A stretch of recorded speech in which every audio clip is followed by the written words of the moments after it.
Hello friend, welcome to my YouTube channel R K pharma classes. मैं आज आप लोगों को एक ऐसा ट्रिक लेके आया हूँ जो उससे आप किसी भी कोलोजी किसी भी पार्ट को आप बिना रटे बिना अटके आप उसको अच्छी तरीके से समझ सकते हैं। जो कि आपकी स्क्रीन पर दिख रहा होगा इस समय। फार्माकोलॉजी को समझे रटे नहीं, सही आपने सही सुना, फार्माकोलॉजी को रटे नहीं, क्योंकि अगर रट लेंगे तो भूल जाएगा एक दो दिन के बाद। हम आज आप लोगों को कुछ ऐसी ट्रिक के साथ बताऊंगा जो कि आप कभी भी इसको आसानी से रिकॉल कर सकते हैं। तो आइए समझते हैं हम ये होता क्या है। सबसे पहले मैं बात करूँगा कुछ एग्जाम्पल के साथ मैं बात करूँगा जो कि ये एग्जाम्पल सारे टॉपिक पर लागू कर सके, आप इसको अच्छी तरीके से समझ सकते हैं। तो आइए चलते हैं। इसके पहले मैं एक चीज़ और बताना चाहता हूँ, ये हमारी वीडियो सिर्फ एक स्टूडेंट के लिए नहीं है। आगे चलकर अगर कोई स्टूडेंट लाइफ में अगर कोई अपना खुद का क्लिनिक या मेडिकल कुछ भी एजेंसी डालना चाहता है तो उसको अपने लिए बेनिफिट होगा। किसी को किस तरीके से हम दवा दे सकते हैं या कोई हमारा आए उसको समझा सकते हैं कि कौन सा किस जगह काम करेगा, कैसे करेगा, वो चीज़ें बता सकते हैं कि कोई भी पेशेंट हो। तो आइए फ्रेंड स्टार्ट करते हैं। हमारे जो एग्जाम्पल है यहीं 3 4 5 एग्जाम्पल को लेकर के हम सारे कोलोजी के तरीके को कवर करूँगा। How to study of pharmacology. तो हमारे एग्जाम्पल नंबर फर्स्ट हाइपरटेंशन बात करूँगा, सेकंड पर डायबिटिक एंटी डायबिटिक बात करूँगा, थर्ड है coagulant anti coagulant, fourth antiviral, fifth gout. तो हम ये सब 4 5 टॉपिक को कवर करते हुए बताएंगे कि आप किस तरीके से फार्माकोलॉजी को बिना रटे आसानी से समझ सकते हैं और तैयार कर सकते हैं और दूसरों को भी बता सकते हैं। सबसे पहले हम किसी भी चीज़ें को स्टार्ट करने से पहले मैं कुछ आप लोगों को बताना चाहता हूँ। अगर हम बात करें, हमारा फर्स्ट एग्जाम्पल जो था हाइपरटेंशन, कोई भी डिजीज अगर होती कैसे है, पहले सबसे पहली बात यह है कि अगर आप हम समझ जाएंगे कोई डिजीज होती कैसे तो उसको आप दवा भी दे सकते हैं आसानी से, उसको समझ भी सकते हैं, कोई पूछे उसको बता भी सकते हैं, कहीं लिखना हो लिख भी सकते हैं। तो आइए हम स्टार्ट करते हैं। सबसे पहले अगर हम आपसे पूछें कि हाइपरटेंशन होता क्या है, कैसे होता है, क्या रीज़न हो सकता है, तो है कैसे में जैसे common factor that can lead to high blood pressure include a diet high salts, fat and or cholesterol, chronic conditions such as kidney and hormone problems, diabetes and high cholesterol, family history, your parents or other। तो हम अभी अगर हम common की बात करें तो अभी आपने देखा कॉमन में जैसे साल्ट आते हैं, नॉर्मल फैट प्रॉब्लम, कोलेस्ट्रॉल और क्रोनिक कंडीशन। हर कंडीशन क्या होता है, किडनी डैमेज हो सकती है, हार्मोनल प्रॉब्लम हो सकता है, डायबिटीज़, हाई कोलेस्ट्रॉल लेवल होता है, फैमिली हिस्ट्री, इससे पहले किसी लोगों का था फैमिली में हिस्ट्री बैकग्राउंड किसी का था, उसके बाद हमको हो गया, तो ये भी मायने रखता है इसमें थोड़ा बहुत। अब थोड़ी सी हम बात कर लेते हैं इससे हट के। अगर हम आपसे नॉर्मली पूछे क्वेश्चन कि हाइपरटेंशन होते कैसे, तो क्या किस रीजन से हो सकता है, तो आप क्या कहेंगे इसमें। सबसे पहले आप कह सकते हैं कि आप हमारे किडनी में, जैसे आपने पढ़ाई होगा कि नेफ्रॉन प्रॉब्लम हो सकती है, या फिर हमारे आर्टरी वेन पर फ्लॉक्स का फॉर्मेशन हो सकता है, इसके कारण हाइपरटेंशन हो सकता है, या फिर हमारे वेंस आर्टरी नैरो हो सकती हैं, इसके कारण हो सकता है हाइपरटेंशन। तो ये क्या है, ये हम खुद सोच समझ के समझ सकते हैं कि क्या रीज़न है, किस तरीके से हो सकता है। जब तक हम कोई रीज़न नहीं जान सकते तब तक उसके विषय में पढ़ने में आनंद भी नहीं आता है, उसको डिफाइन भी नहीं कर सकते हम किस तरीके से क्या है। आइए हम बताते हैं इसके क्लासिफिकेशन के साथ कि क्या है, किसे इसको कैसे ट्रीट कर सकते हैं। देखिए, अभी हमने आपको बताया कि जो होते हैं इसमें हम सबसे पहले बात करेंगे कि डायबिटिक। देखिए यहाँ डायबिटिक दिख रहा है आपको। डायबिटिक से किस तरीके से हम डायबिटिक दे करके हाइपरटेंशन को हाइपो में बदल सकते हैं, मतलब अगर हमारा ब्लड प्रेशर हाई है तो उसको कम कर सकते हैं। डायबिटिक होता क्या है, जैसे हमारा नॉर्मल ब्लड यूरिन फ्लो हो रहा है तो उसमें नॉर्मल यूरिन फ्लो कहते हैं, बट अगर हम डायबिटिक ड्रग दे देंगे तो उसमें होता क्या है कि हमारी ब्लड फ्लो जो यूरिन की जो फ्लो होती है, आउटफ्लो, यूरिन आउटफ्लो, वो बढ़ जाती है। इसमें है क्या, अलग अलग एग्जांपल्स हमारे हैं, जैसे कि आपको दिख रहा होगा थायराइड है इसमें, इसके बाद हाई सीलिंग है, इसके पोटेशियम स्पेयरिंग है, अलग अलग तरीके से हैं। तो हम इसमें बात करेंगे जैसे किसको कहाँ किस तरीके से दिया जाए कि वो काम कर सके। देखिए फ्रेंड, हम सबसे पहले बताएंगे कि आप डायबिटिक को समझने से पहले, ड्रग देने से पहले आपको नेफ्रॉन या उसके स्ट्रक्चर या उसके फंक्शन के बारे में पता होना चाहिए। क्योंकि अगर आपको पता है कि यूरिन का जो सिक्रीशन होता है, आउटफ्लो होता है हमारे किडनी से, कि नेफ्रॉन से ही हमारा जो होता है उसमें एब्जॉर्ब होकर रीएब्जॉर्ब होकर के ही हमारा यूरिन आउट होता है, आउटफ्लो होता है। तो जब तक हम उसको नहीं जानेंगे तब तक इसको समझने का कोई मतलब ही नहीं है। जब उसको हम जान जाएंगे एक बार में, जैसे अगर हम बात करें कि इसमें ये क्या होते हैं, साइट होती हैं, हमारे जो नेफ्रॉन होती हैं उसमें साइट होती हैं, आगे चल के मैं बता दूंगा। 4 साइटें होती हैं जिससे चलता है, 4 साइट के कारण ये हमारा चलता है। तो हम सबसे पहले बता दें, जैसे हाइड्रोक्लोरोथाजाइड है, क्लोरोथाजाइड है, एक थाइजाइड डायरेटिक है। हाई सीलिंग डायरेटिक इससे क्या है, जिसमें पोजीशन होते हैं फर्स्ट, सेकंड, थर्ड, फोर्थ, इस तरीके से होता है। सोडियम पोटेशियम 2 क्लोराइड से इम्पोर्ट पर ये काम करता है, जैसे सोडियम पोटेशियम क्लोराइड पर काम करते हैं। ये सब अलग अलग होते हैं। जब तक हम उसको नहीं समझेंगे कि कहाँ से कौन सा चीज़ एब्जॉर्ब हो रहा है हमारे नेफ्रॉन में, अगर हम नेफ्रॉन के स्ट्रक्चर में जो भी चीज़ें अगर हम समझ लेंगे कि हाँ नेफ्रॉन में ये चीज़ें यहाँ से एब्जॉर्ब हो रहा है, तभी हम समझ पाएंगे कि इसको हम यहाँ देंगे तो वो काम करेगा। सबसे पहली बात तो ये, जब तक नेफ्रॉन को नहीं समझेंगे तब तक हम इसको कोलोजी पढ़ने से कोई मतलब ही नहीं है। फ्रेंड, हम सेकंड एग्जांपल आते हैं। जैसे आपको दिख रहा है रेनिन एंजियोटेंसिन सिस्टम इनहिबिटर। तो ये क्या है, ये एक रास होता है, रेनिन एंजियोटेंसिन सिस्टम होता है। ये इसके द्वारा एक्टिवेट होता है, जो कि किडनी के जस्टा ग्लोमेरुलर सेल में होता है। ये हम बता दें सबसे पहले आपको, इसमें जो है डायरेक्ट रेनिन इनहिबिटर एलिस्केरिन आपको सामने दिख रहा है, एलिस्केरिन। ये डायरेक्ट रेनिन इनहिबिटर है, सिर्फ एक ही ड्रग होती है। तो इसको हम बताएं, एलिस्केरिन करती क्या है, ये जाती है जो हमारा रेनिन है, जो उसको रास सिस्टम जो होता है उसको डिसएक्टिवेट कर देती है। जब डिसएक्टिवेट करती है तो हमारा बीपी ऑटोमेटिक स्लो हो जाता है।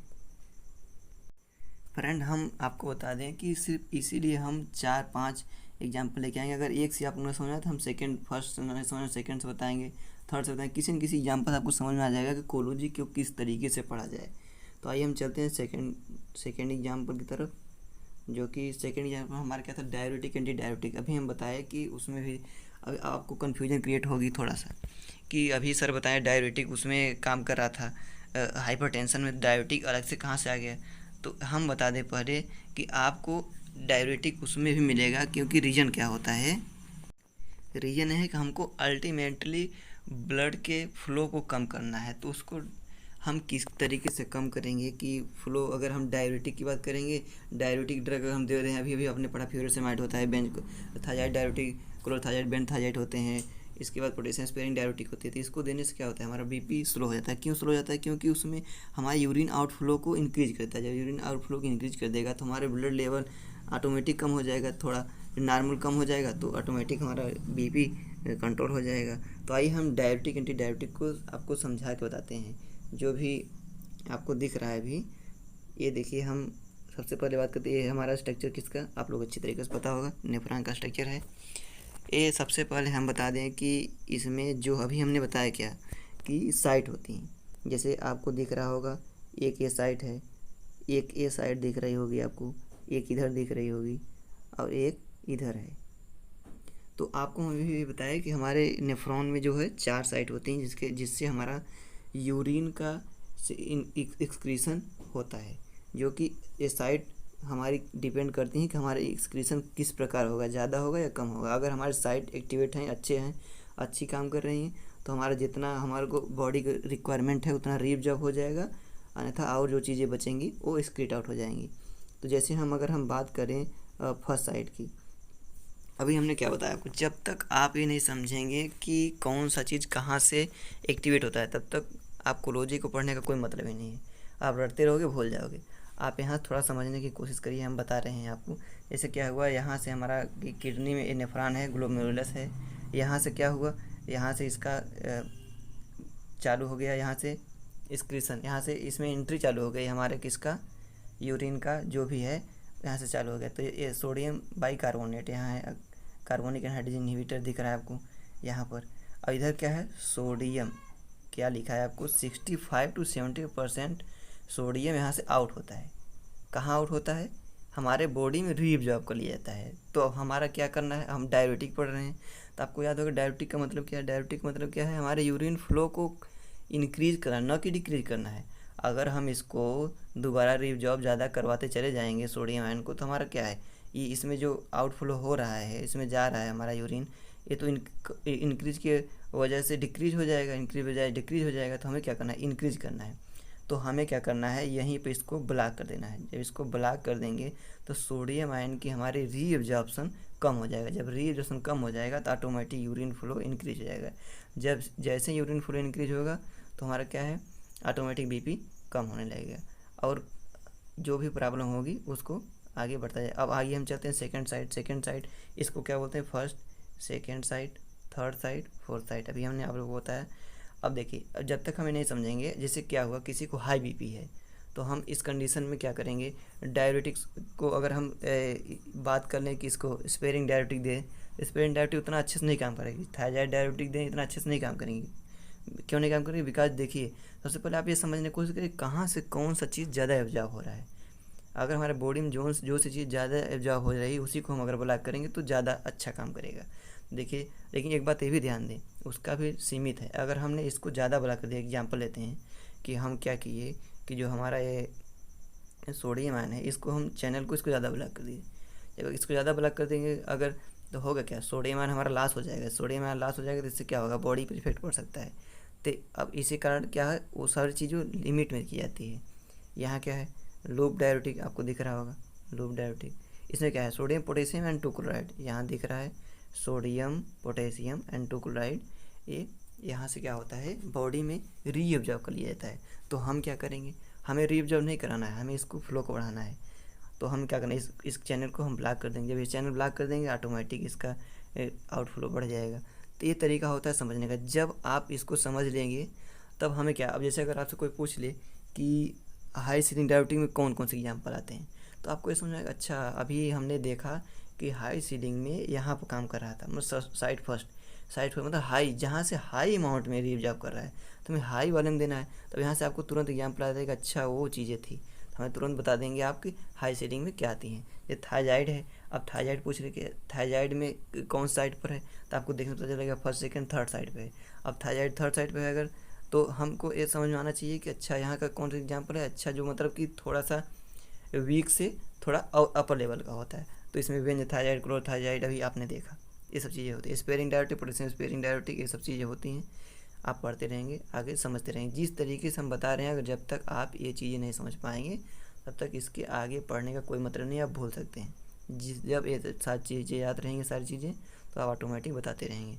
तो आइए हम चलते हैं नेक्स्ट क्वेश्चन पर।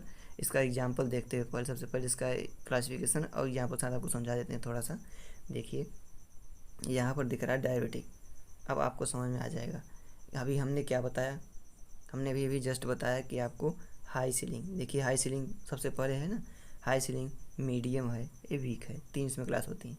हाई सीलिंग में क्या है, फ्यूरासेमाइड है, बेमेटानाइड है, 2 ड्रग एक इम्पोर्टेंट इसमें है। अब हम अगर बात करें फ्यूरासेमाइड के, तो अगर ब्रांड की बात करें तो लैसिक्स एक ब्रांड आती है, शायद आपने सुना होगा लैसिक्स। तो उसमें ए होता है फ्यूरासेमाइड, जो कि हमारे डायबिटिक के अंतर्गत दी जाती है। जैसे अभी हमने क्या बताया कि रटने की कोई चीज़ नहीं है। यहाँ लिखा गया सोडियम पोटेशियम 2 क्लोराइड लिखा है हाई सीलिंग डायबिटिक में। यहाँ क्या लिखा है, सोडियम एंड क्लोराइड आयन। ये क्या होते हैं, ये सब चीज़ें रीअब्जॉर्ब कर ली जाती है। तो हमें क्या करना है, हमें ये ड्रग दे करके, जो ड्रग दिख रही है आपको, ये इसमें ड्रग दे करके इसको क्या करना है, ब्लॉक कर देना है। अब इसमें क्या है, अगर इसकी बात थायराइड, बेनथायराइड लाइक, इसको दे करके हमको इसको ब्लॉक कर देना है। जब हम इसको ब्लॉक कर देंगे ऑटोमेटिक यूरिन फ्लो बढ़ जाएगा। तो जब तक आप उसको समझ लेंगे जब, तो ऑटोमेटिक आप उसको बता सकते हैं क्या है, कैसे है, किस तरीके से कौन सी चीज़ें काम करती हैं। आइए फ्रेंड, चलते हैं हम नेक्स्ट, जो हमारा एग्जाम्पल है थर्ड, कोगुलेंट एंड एंटीकोगुलेंट। पहले तो हम आपसे पूछना चाहते हैं कोगुलेंट एंटीकोगुलेंट है क्या। अगर हम आपसे पूछें कोगुलेंट क्या है, तो आप ऑटोमेटिक बताएंगे कि कोगुलेंट मीन्स कोगुलेशन, मीन्स क्या है कि ब्लड का थक्का जमना है। कहीं पर हमारा ऐसे क्या है, ये बॉडी है, इसमें क्या है, ब्लड क्या है, फ्लो हो रहा है। अब यहाँ से अगर कट लग गया तो यहाँ से क्या है, यहाँ पर इस तरीके से हमारा क्या है, ब्लड आउटफ्लो होने लगेगा। तो उसके लिए हमारे पास क्या होना चाहिए कि हमको कुछ ऐसा चीज़ होना चाहिए जो यहाँ पर अगर हम यहाँ पर ऐसे लगा दें तो कोगुलेशन हो जाए, मतलब मीन्स थक्का जम जाए। तो हम फ्रेंड ले रहे हैं third example coagulation anti coagulation से। तो हम आइए चलते हैं। सबसे पहले ये समझेंगे हम कि अगर हम बात करें, अगर आपसे हम पूछें कोगुलेशन होता क्या है, तो कोगुलेशन आप अच्छी तरीके से बोल देंगे, बस इतना ही कि कोगुलेशन मीन्स थक्का जमना, ब्लड का थक्का जमना, क्लॉटिंग। क्लॉटिंग। अब हम बात करें कि अगर अब आपसे पूछें कि इसको किस तरीके से ट्रीट किया जाए, तो अब क्या आप क्या करेंगे?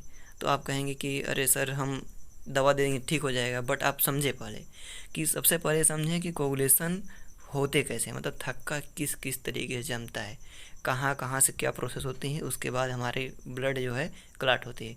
ब्लड क्लॉटिंग फैक्टर सबसे पहले समझें। जब तक आप ब्लड क्लॉटिंग फैक्टर नहीं समझेंगे तब तक आप किसी को भी दवा नहीं दे सकते, या फिर किसी को भी कहीं क्वेश्चन पूछ लिया तो आप उसको अच्छी तरीके से बता नहीं सकते। अगर आप ब्लड क्लॉटिंग फैक्टर को समझे रहेंगे पूरा अच्छी तरीके से, तो आप तुरंत जैसे ही कोई क्वेश्चन पुटअप करेगा आप उसको तुरंत आंसर देंगे कि हाँ सर हम जानते हैं ये चीज़ें ऐसे होती हैं। आइए हम चलते हैं एक इसके ब्लड क्लॉटिंग फैक्टर के साथ आपको समझाएंगे क्या है कैसे है। देखिए सबसे पहले तो यहाँ पर आपको दिख रहा है कि कोगुलेशन पैथवे। कोगुलेशन पैथवे होता क्या है कि किस किस तरीके से हमारा ब्लड क्लॉटिंग होता है। तो हमारे इसमें दो फैक्टर वर्क करते हैं, पहला इंट्रिंसिक दूसरा एक्सट्रिंसिक। जो ये दोनों फैक्टर हैं वो किस पे काम करते हैं हम आपको बता देते हैं। इंट्रिंसिक पैथवे देखिए, इंट्रिंसिक पैथवे में आपने अच्छी तरीके से पढ़ा होगा या कहीं देखा होगा, जरूर सुना होगा, इंटरमीडिएट में ज़रूर पढ़ा होगा कि हमारा जो पैथवे होता है वो पहले क्या होता है 12 से 12A या 11 से 11A एंड 11 से अगेन 11A कैल्शियम आयन के प्रेजेंस में। देखिए आप यहाँ लिखा है ये कैल्शियम आयन के प्रेजेंस में लिखा है ना, आपको दिख रहा होगा। हाँ तो अभी हम आपको बता रहे थे, थोड़ा मिस्टेक बाय मिस्टेक हो गया कि अगर आप इसको रटना है ही नहीं, रटिए मत, रटेंगे तो भूल जाएगा। जो भी आपको दिख रहा है 12 से 12A, 12 के बाद आइए 11 पर, 11 के बाद 11A, फिर 9 पर आइए, 9 को 9A, फिर 8 पर आइए, 8 पर 8A। और आपको ये ध्यान देना है सबसे पहले कि सब सारे ये फंक्शन कैल्शियम आयन के प्रेजेंस में होता है, बिकॉज कैल्शियम इसमें बहुत बड़ा हेल्प करता है। जो प्लेटलेट है यहाँ पर दिख रहा है, कैल्शियम आयन दिख रहा है यहाँ पर, कैल्शियम आयन डबल प्लस के कारण होता है ऐसा, जो कि हमारा फिर लास्ट में फैक्टर नंबर 10 का यहाँ वो करता है फॉर्मेशन। ये क्या है, ये इंट्रिंसिक, ये अंदर से चलती हैं। हम बाहर की बात करें एक्सट्रिंसिक पैथवे बाहर की होती है। एक्सटर्नल इंजरी, जहाँ एक्सटर्नल इंजरी जहाँ हमारी कटी हुई है, जहाँ घाव लगा है, वहाँ से स्टार्ट होता है। टिश्यू थ्रोम्बोप्लास्टिन बनाता है कैल्शियम आयन प्रेजेंस में, ये भी जो कि 7 पर काम करता है फैक्टर। ये सब मिल करके 10 से 10A बनाते हैं, 10A फास्फोलिपिड और कैल्शियम प्रेजेंस में। तो इसके बाद क्या बनता है, प्रोथ्राम्बिन बनता है, 5A से प्रोथ्राम्बिन, थ्रोम्बिन से थ्रोम्बिन, फाइब्रिनोजिन, फाइब्रिनोजिन के बाद फाइब्रिन, जो कि हमारा ये सब दिखाता है। फाइब्रिन के बाद ब्लड हमारा क्या है, क्लॉट हो जाता है। तो हमें क्या करना है, अगर हम बात करें कि कोगुलेशन थक्का जमने के लिए, तो ये क्या है, क्लॉटिंग फैक्टर है। तो अगर हम इसी क्लॉटिंग फैक्टर को अगर एक्टिवेट करेंगे और ज़्यादा तो और फास्ट हमारा जो होगा। आइए हम कुछ एग्जांपल के साथ देख लेते हैं। देखिए ये क्या है, अभी दिख रहा है ये विटामिन के यहाँ पर है। विटामिन के आपको अच्छी तरीके से पता होगा कि बहुत बड़ा हेल्प करता है हमारा थक्का जमने में। फाइटोनाडाइओन है यहाँ पर विटामिन के 1 में, और के 2 में क्या है, मेनाडाइओन है। तो हम सबसे पहले बात करें अगर इसका फाइटोनाडाइओन, तो फाइटोनाडाइओन कैसे काम करता है। देखिए फाइटोनाडाइओन जो है, phytonadione catalyses the hepatic synthesis of blood clotting factor including activate prothrombin. क्या करता है, ये प्रोथ्रोम्बिन को एक्टिवेट करता है। अभी हमने क्या बताया, अभी आपने पढ़ा फैक्टर जो हैं 7, 9 एंड 10।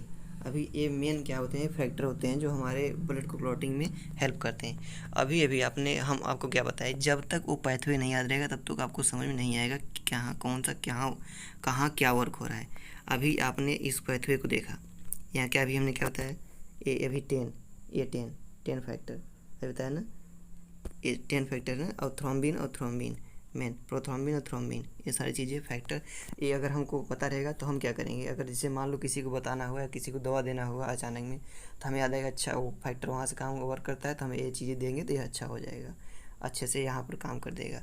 अगर हम मान लो किसी कहीं लिखना भी है तो बताना भी है मैकेनिज्म ऑफ एक्शन, क्या करेंगे, अब ये पैथवे हम बना देंगे सबसे पहले।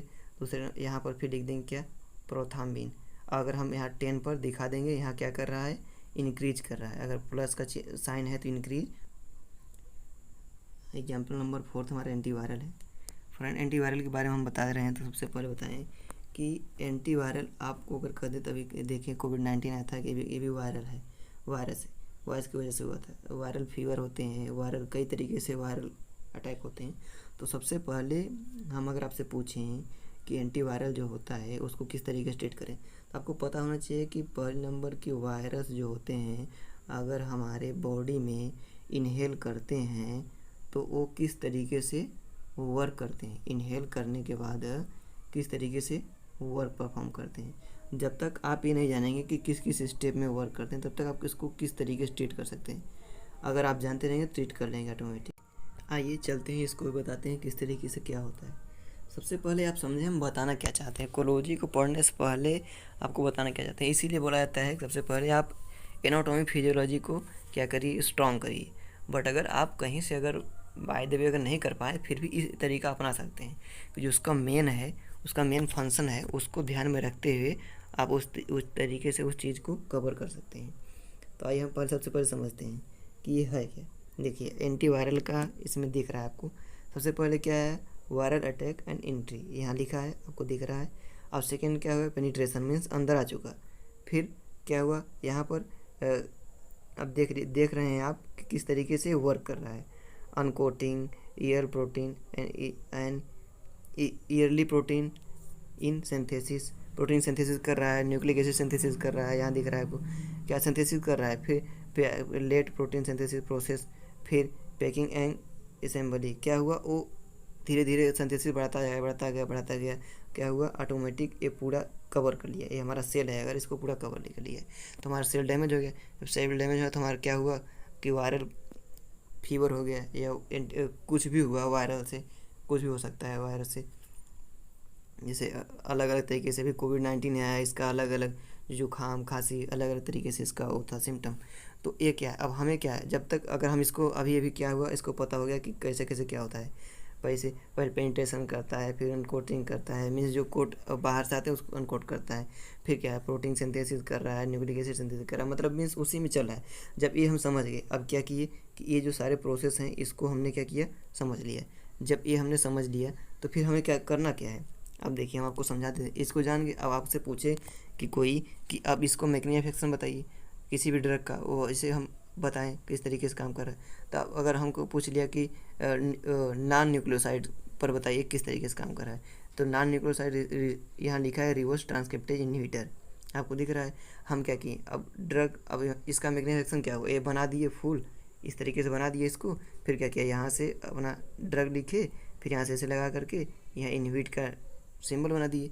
अब क्या है, इससे पता चल गया कि हाँ अच्छा यहाँ पर इनहिबिट कर रहा है।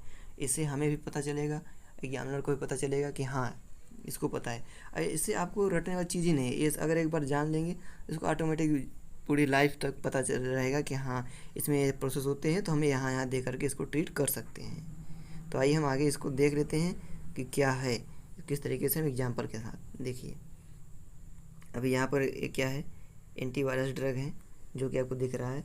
अभी हमने क्या बताया कि अलग अलग हैं, दिख रहा है यहाँ पर न्यूक्लियोसाइड रिवर्स ट्रांसक्रिप्टेज इनहिबिटर यहाँ पर दिख रहा है। यहाँ नॉन न्यूक्लियोसाइड अभी मैंने बताया वो भी दिख रहा है। प्रोटीएज इनहिबिटर यहाँ पर है, रिटोनोविर। पहले नंबर तो आपको हम बता दें सबसे पहले कि क्लासिफिकेशन जो है, अगर ये सब दिख रहा है प्रोटीएज इनहिबिटर, तो इसमें क्या है, रिटोनाविर है, एटाजानाविर है, इंडिनाविर है, ये अलग वीर क्लास की हैं, तो आप समझ जाइएगा कि है। जैसे क्या है, यहाँ पर आपको दिख रहा है कि ये ड्रग दिख रही है आपको, एंट्री इनहिबिटर दिख रही है। तो क्या है, आपको समझना चाहिए, अच्छा ये बात है कि ये एंट्री कर रहा है।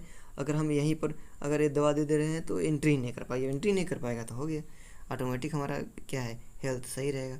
और यहाँ अभी प्रोटीएज इनहिबिटर भी दिखा आपको, प्रोटीएज इनहिबिटर आप देखें यहाँ पर, तो ये क्या है, ये यहाँ पर जैसे अभी आपने देखा कि हमने अभी बताया क्या, एक एंट्री वाला इनहिबिटर देखे, अभी यहाँ एंट्री है इनहिबिटर उसको देखे हमने। दूसरा क्या देखा अभी, ये यहाँ पर नॉन न्यूक्लियोसाइड ये भी देखा, प्रोटीएज इनहिबिटर ये भी देखा। तो क्या है, इससे आपको रटने वाली चीज़ नहीं, आपको पता रहेगा अच्छा वहाँ पर प्रोटीएज इनहिबिटर भी है, इसके बाद nucleoside non nucleoside reverse transcriptase inhibitor भी है, अलग अलग, मतलब वहाँ से इस तरीके से हम दे सकते हैं।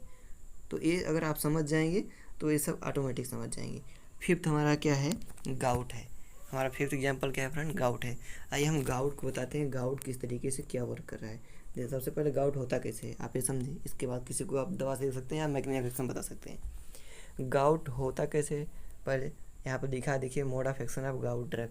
तो अब देखा क्या है, गाउट ड्रग का मोड ऑफ एक्शन बताया गया है। जैसे ये ड्रग है, अभी आपको हम बता रहे हैं, डाइट ले रहे हैं, प्यूरिन बन रहा है, न्यूक्लियोसाइड के प्रेजेंस में क्या प्यूरिन बन रहा है, फिर हाइपोक्जेंथीन बन रहा है। इसके बाद एक्जेंथीन ऑक्सीडेज के संपर्क में आने के बाद एक्जेंथीन बन रहा है। फिर क्या है, प्लाज्मा यूरिक एसिड। आपको अच्छी तरीके से पता होगा, शायद कहीं पढ़े होंगे या जानते होंगे कि यूरिक एसिड के कारण ही हमारा गाउट होता है, जो कि गाउट के रीजन तो बहुत हो सकते हैं, बट नॉर्मल यूरिक एसिड से ही होता है, जो कि हमारा डिपोजिशन होने लगता है बॉडी में, हमारे जॉइंट पर डिपोजिशन हो रहा है यूरिक एसिड। अब हम आपको बता दें सबसे पहले, देखिए अब देखिए यहाँ क्या है, एलोप्यूरिनाल दिख रहा है आपको ड्रग। आप सोचेंगे अरे अच्छा ये रट लेंगे, रटने की कोई बात नहीं। आपको एक चीज़ पता होना चाहिए कि पहले यूरिक एसिड का फॉर्मेशन हो कैसे रहा है, यूरिक एसिड हमारा जो है फॉर्मेशन किस तरीके से हो रहा है। जब हम यूरिक एसिड फॉर्मेशन जान लेंगे तो उसको आराम से दे देंगे। जैसे अगर हम एलोप्यूरिनाल दे दिए तो यहीं भी इनहिबिट कर दिया, क्या किया, हाइपोक्जेंथिन से एक्जेंथिन बनने ही नहीं दिया, इससे बनने ही नहीं दिया। जब बनने ही नहीं दिया तो यहीं यूरिक एसिड कम हो गया।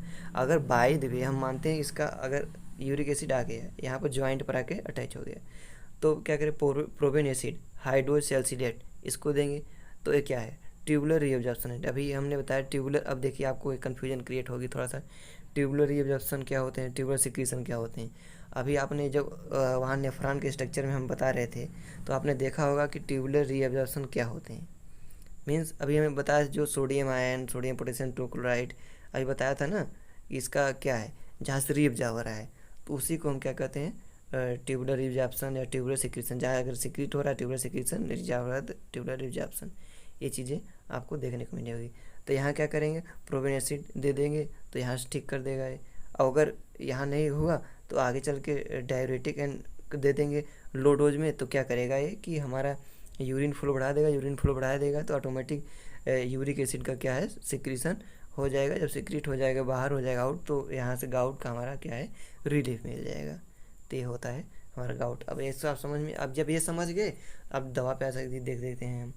ड्रग फॉर गाउट यहाँ लिखा हुआ है, ड्रग फॉर गाउट, ये देखिए क्या है, एक्यूट गाउट। एनएसएड्स, एनएसएड्स क्या होता है आप जानते हैं, non steroidal anti inflammatory drug, जो कि आप दे करके फीवर वगैरह अदर चीज़ें को ट्रीट करते हैं। तो सबसे पहले आप ये जान लीजिए कि इसमें एनएसएड्स हो गया, कोल्चिसिन हो गया और ग्लूकोकार्टिकॉइड हो गया, ये 3 चीज़ें हो गई। फिर क्या है, क्रोनिक गाउट मीन्स अगर ज़्यादा हो गया तो यूरिको सोर्स हो गया, सिंथेसिस इनहिबिटर हो गया, सिंथेसिस।